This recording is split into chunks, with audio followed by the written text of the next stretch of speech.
Video आपकी appreciation पे होने वाली है। एग्जामिनर जब कभी भी आपके पेपर चेक करता है, फिर क्या बोला है? राइम स्कीम बोला है, फिर क्या था? Figure of speech. But the important figure of speech is. चलिए दोस्तों, कैसे हो आप लोग? तो दोस्तों मैं आप सभी का स्वागत करता हूं आपके अपने गिरी ट्यूटोरियल्स के चैनल पे।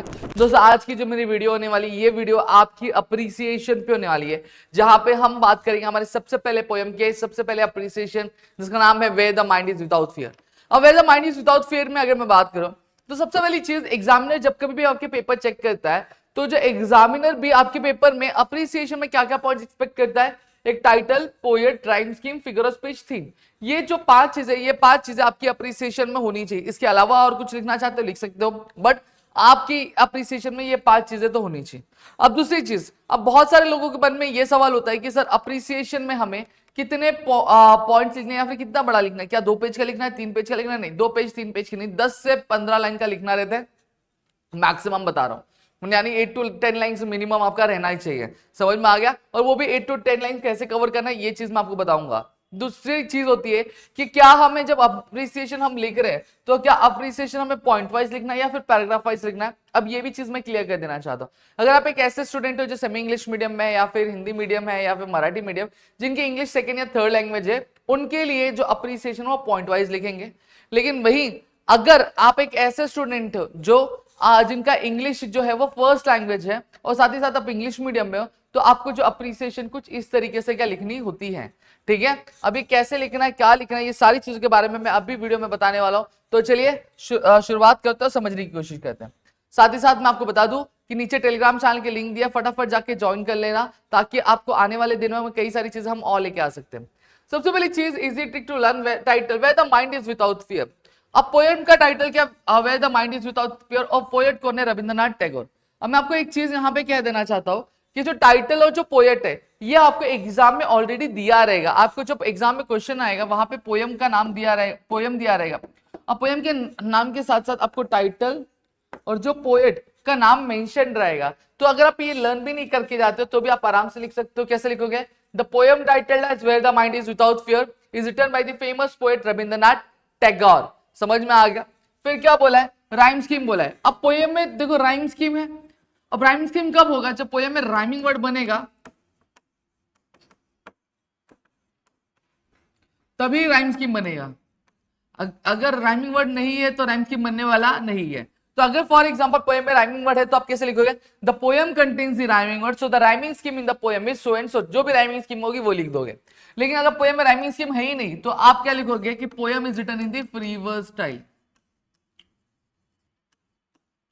कौन सा स्टाइल में लिखेंगे? फ्री वर्स स्टाइल में लिखेंगे जब कभी भी रहता है। ठीक है, फिर क्या था? Figure of speech. और फिगर ऑफ स्पीच क्या कहता है? फिगर ऑफ स्पीच हेल्प करता है कि हमें कोई भी सेंटेंस को और ज्यादा ब्यूटीफुल बनाने के लिए, और ज्यादा खूबसूरत बनाने में हम हेल्प करता है। तो हम कैसे लिखेंगे? The poem contains many figure of speech in the poem to beautify the poem such as personification, repetition, metaphor और अलिटरेशन।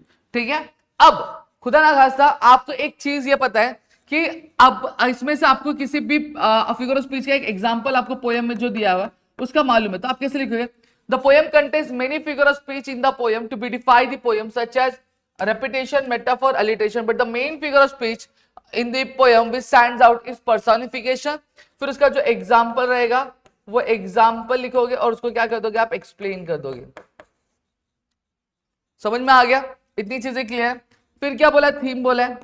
थीम और क्या? द थीम और the central idea of the poem is that the poet prays to God and asked him to awaken his country into the heaven of freedom. मतलब क्या बोला गया? मतलब यही बोला गया कि जहां पे जो रविंद्रनाथ टैगोर है, रविंद्रनाथ टैगोर गॉड से क्या करते हैं? आपके प्रे करते हैं कि हमारी कंट्री को एक ऐसी जगह लेकर जहां पे हर चीज के लिए फ्रीडम हो। फ्रीडम किस चीज के लिए? फ्रीडम आपके गुड थॉट्स की, ठीक है, गुड वर्ड्स की, गुड एक्शन की क्या होनी चाहिए? फ्रीडम होनी चाहिए। और साथ ही साथ यहाँ पे जो लोग है वो क्या होनी चाहिए? फ्री होनी चाहिए। किससे? डर से। साथ ही साथ जहां पे नॉलेज फ्री हो और हर एक इंडिविजुअल और हर एक कास्ट के लोगों को क्या रहे? मिलजुल के रहे। यही चीज बोली गई। इतना क्लियर हो गया? अब देखो सेम चीज यहाँ पे बता रहा हूं। देखो अप्रिसिएशन दिया है, क्या बोले? The poem titled as where the mind is without fear is written by the famous poet Rabindranath Tagore. ठीक है, is a prayer to God. फिर the poem is written in the free verse style without any rhyming scheme. There are many figure of speech used in the poem to beautify the poem such as repetition, metaphor, alliteration, but the important figure of speech is personification. क्या बोला है, whether, आप example भी दे दो, whether tireless driving structures its arm towards the perfection. ठीक है, फिर उसको एक्सप्लेन किया गया। फिर पोएम में ये सेंट्रल आइडिया तो अभी मैंने थोड़ी देर पहले आपको एक्सप्लेन किया हुआ है, और इस तरीके से आपकी चीजें हो जाएंगी। अब यहां पे ध्यान देना, ध्यान देने वाली बात क्या है,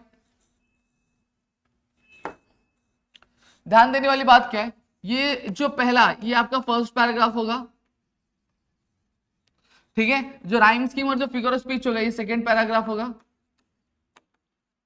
और ये जो सेंट्रल आइडिया होगा ये थर्ड पैराग्राफ होगा। समझ में आ गया? तो इस तरीके से 3 पैराग्राफ बना के आपको चीजें क्या लिखनी होंगी और करनी होंगी। ठीक है, तो मेरे ख्याल से आपको यहाँ पे चीजें समझ में आ गए होंगे। Still if you have any doubt please do let me in the comment section. और साथ ही साथ अगर वीडियो अच्छी लगी तो प्लीज वीडियो को लाइक करिएगा, चैनल सब्सक्राइब नहीं किया तो चैनल को सब्सक्राइब करो, अपने दोस्तों के साथ शेयर करो, ताकि ऐसे और कई सारे वीडियोस में आपके लिए लेकर आ सके। दोस्तों मिलते हैं अगली वीडियो में, तब तक के लिए जय हिंद दोस्तों।